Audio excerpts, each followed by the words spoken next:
Surrogacy પર આધારિત Hindi film દુકાન 5મી એપ્રિલના રોજ રિલીઝ માટે તૈયાર છે. આ ફિલ્મને સિદ્ધાર્થ અને ગરિમાએ સંયુક્ત રીતે ડિરેક્ટ કરી છે. આ ફિલ્મ દ્વારા બંને ડાયરેક્શનની દુનિયામાં પ્રવેશ કરી રહ્યા છે. આ ફિલ્મ સિદ્ધાર્થ અને ગરિમા ઉપરાંત અમર ઝુનઝુનવાલા અને શિખા હલુવાલા દ્વારા પ્રોડ્યુસ કરવામાં આવી છે.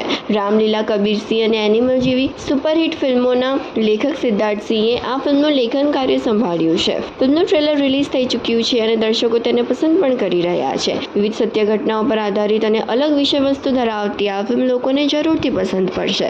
આ ફિલ્મમાં મોનિકા પવાર, સિકંદર ખેર, સોહમ મજુમદાર અને મોનાલી ઠાકુર મુખ્ય ભૂમિકામાં છે. ફિલ્મના પ્રમોશન અર્થે ફિલ્મના રાઇટર ડિરેક્ટર સિદ્ધાર્થ સિંહ અને અન્ય ડિરેક્ટર ગરિમા બહાલ તથા પ્રોડ્યુસર અમર તથા ગુજરાતના પ્રખ્યાત ગાયનેકોલોजिस्ट डॉक्टर नैना पटेल आनंदना मेहमान बन्या था.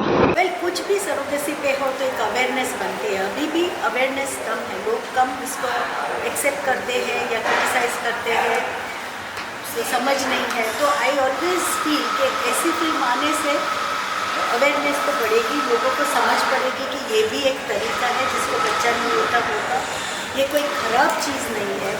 ये हाँ, कोई पैसे की लेन देन हो तो उसको एक गंदा दुकान बोलते हैं, पर ये किसके लिए है? किसके बच्चा नहीं होता है और एक स्त्री दूसरी स्त्री को खुशी देती है. तो दिस कॉन्सेप्ट पूरे वर्ल्ड में एक्सेप्टेड है, हमारे यहाँ भी एक्सेप्टेड है. और मैं खुश हूँ कि जो भी स्टोरी है, मैंने पिक्चर नहीं देखी, मुझे स्टोरी भी नहीं पता, बट देर शोन के गुजरात में कैसे होता है तो फीलिंग्स भी पता है. उसमें कुछ स्ट्रेट फॉरवर्ड फिल्म करेंगे तो डॉक्यूमेंट्री जैसे बन जाएगी, उसमें कुछ मसाला, इमोशंस, मेलोड्रामा तो डालना पड़ता है. That is something different. But surrogacy का जो बेसिक कॉन्सेप्ट है वो अच्छा है और सच्चा मैसेज दुनिया को जाना चाहिए कि ये चीज़ बंद नहीं होनी चाहिए, रेगुलेट होनी चाहिए और अच्छे तरीके से होनी चाहिए. बस दैट्स इट. चाहती हूँ कि सरोगेसी के मुद्दे को लेकर हमारे देश में क्यूरियोसिटी है जनता के बीच में, इसलिए भी क्योंकि बहुत से बॉलीवुड के पर्सनालिटीज़ हैं जिन लोगों ने सरोगेसी के ज़रिए बच्चे किए हैं और इस बारे में हमको खबरें पढ़ने को मिलती हैं, लेकिन ये कभी नहीं पता लगता कि कौन थी वो या किससे कहाँ गए, प्रोसेस क्या था, इस बारे में कभी बात नहीं होती.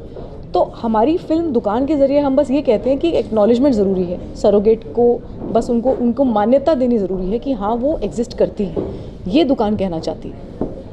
जी, कोई सवाल किसी का इस बारे में? सिद्धार्थ जी, सरोगेसी बेस्ड फिल्म बनाने का आइडिया कैसे आया? जी, सरोगेसी बेस्ड फिल्म बनाने का आइडिया ऐसे आया कि हमने एक न्यूज़पेपर में आर्टिकल देखा था और हमको लगा कि यहाँ पे कुछ एक पुख्ता बॉलीवुड की कहानी मिल सकती है हमें. तो फिर हमने गुजरात में आके रिसर्च करना शुरू किया और देखा कि इतनी सारी प्रेग्नेंट औरतें एक साथ एक छत के नीचे रहती हैं.